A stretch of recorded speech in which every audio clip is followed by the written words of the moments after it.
the ACGC up to $20 million, which we can use to accelerate the land purchases now, to get them while they're available, to get them at today's prices, not 3 years, not 6 years from now.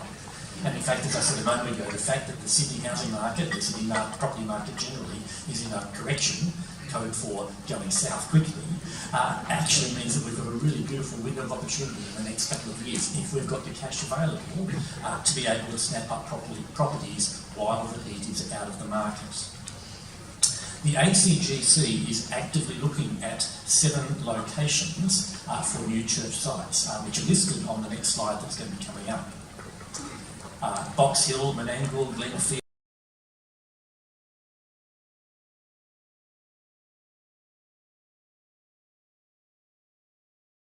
of the policy, and you might want to follow along on pages 522 to 524. The policy covers 4 scenarios. Scenario 1, continuing ministry at a site. Let me use a real-world example, fresh off the press. The parish of Drummoyne has just amalgamated and become part of Christ Church Inner West. Ministry at Drummoyne is and will continue, and directory will be needed for an assistant minister who will be employed as a site pastor. This is a clear-cut case where the church trust property should be amalgamated into the CCIW trust under the bishopric of Andrew Cassay. Scenario 2, continued ministry but at a new site. Again, real-world example.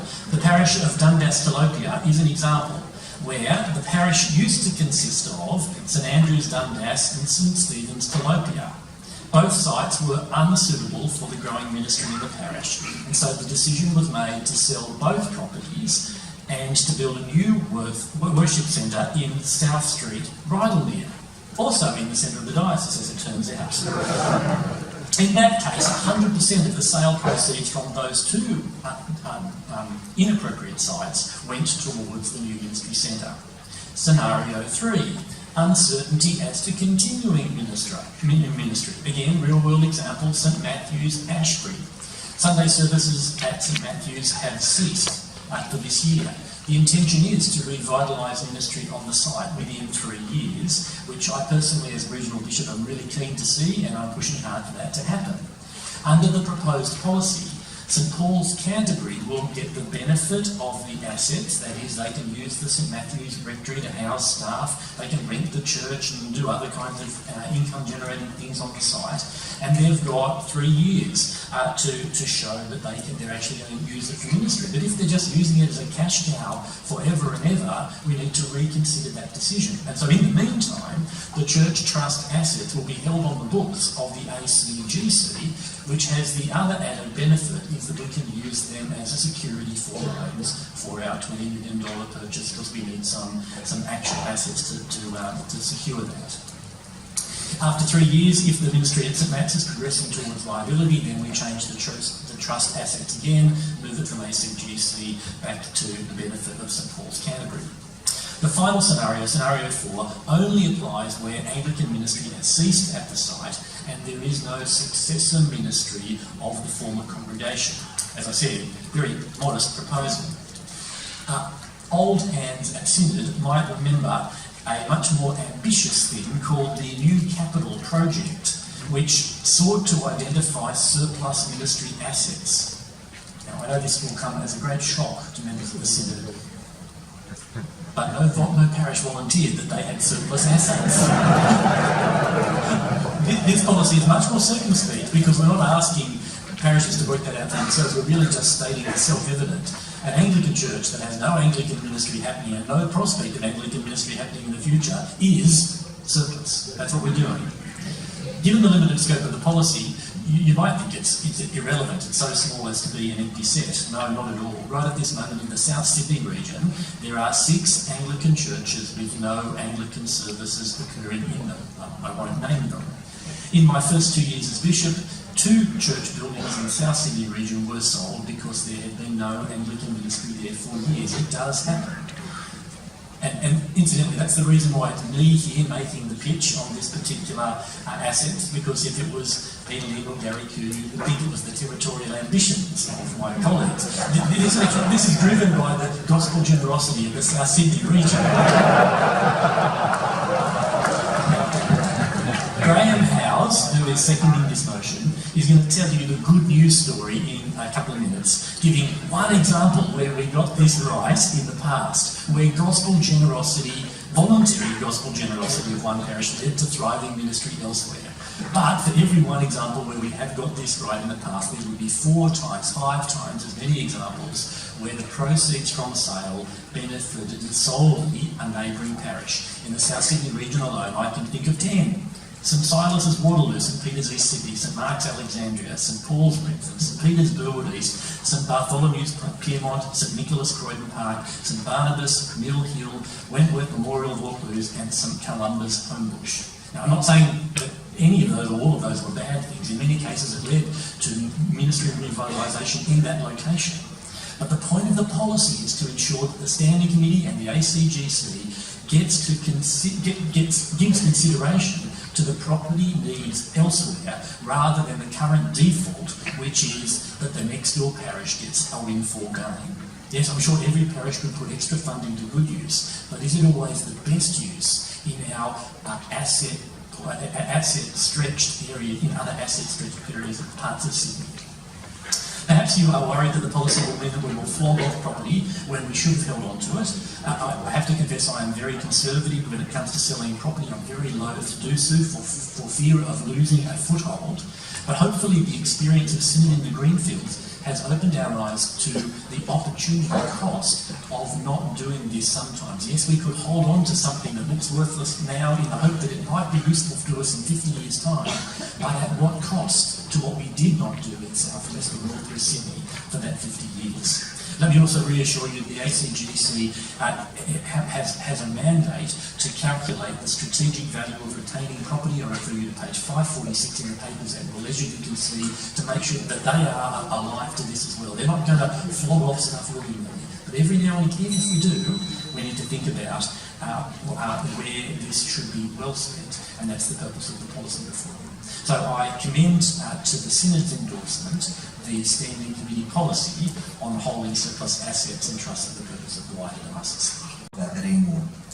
But Standing Committee would like your input on how we as a diocese might best align, or dare I say it, yes I will, realign resources according to need and opportunity. We have many brilliant creative minds in this room. We want to know what you are thinking. And thirdly, for your input, assessing future property needs. If selling some property may possibly be an option, if we do not want to sell what we might regret later. Page 29 to 40 of Book 5 of the report, paragraph 29 to 40 of the report sets out some questions, data and projections to help think about how we might assess future property needs. Standing Committee seeks your feedback on whether 1% of population is an appropriate benchmark to assess future property needs of existing parishes and for new buildings in the northwest and southwest greenfields. But we also seek other criteria for assessing property needs. But it is not just greenfields we are concerned for. It is urban renewal, brownfields, as some may refer to it, as well. We know that many buildings need significant improvement. No one is denying that, nor unconcerned for that. Hence, the Growth Corporation's Urban Renewal Program. One key understanding of this motion is that we need to talk about current areas and new areas together and think about the wisest stewardship of our limited resources. Now, though Standing Committee in your report has identified these 3 particular areas for feedback, I'm sure they would gratefully receive any input at all concerning this endeavour, but the reality is we have these resources as a family. How do we best distribute it across the family so that as many as possible have access to the gospel and to a church where they can serve and be nurtured? What is our best reach? Mission is about reaching people who are drowning in the shipwreck of their sins and in danger of eternal death. And most of our lifeboats are at the front of the ship. Many of them have space, plenty of space in them. Some of them are empty or nearly empty. And most of them are close enough to each other to jump from one to the other. Yet at the back of the ship, where as many need rescue, there are only a few. Do you see them? Will we not share?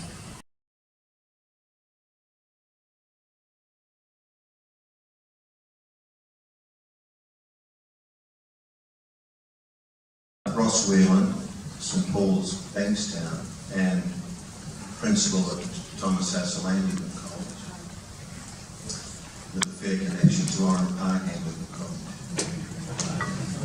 where we enjoyed the meeting on Saturday. Has the committee worked out what a 2.5% levy or 3% levy would provide in terms of new opportunities or further opportunities? And what would the process be to have this Synod approve an increase in the levy to either 2.5% or 3%? Mathematically, I can answer the first question. It's directly proportional, so a 2.5% levy would give us 25 million capacity, 3% would give us 30 million. There's a little bit of fudging the numbers, but that's close enough.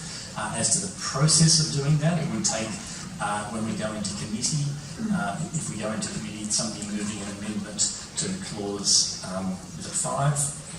Whatever the clause specifies the percentage, clause 3 rather. That would be the process, would be to amend 2 to some other number. Mr. Schmidt. Andrew Schmidt, Parish of Randwick. I'm just going to risk the thought bubble that I was having while... This is a question. It is a question. It is a question. I can frame it in those terms.